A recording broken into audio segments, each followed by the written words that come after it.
A Inconfidência Mineira e Tiradentes não foram heroísmo, mas rebelião iluminista contra a ordem divina da monarquia católica.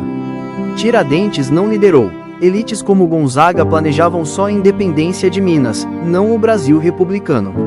Ele delatou e morreu sozinho.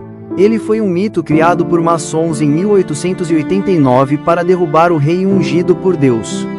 A Inconfidência foi o capeta, semeando discórdia secular, levando à república laica, corrupção e separação igreja-estado. Restauremos a monarquia, um imperador católico sob Cristo Rei e Nossa Senhora, trazendo bênçãos, paz e fim do caos.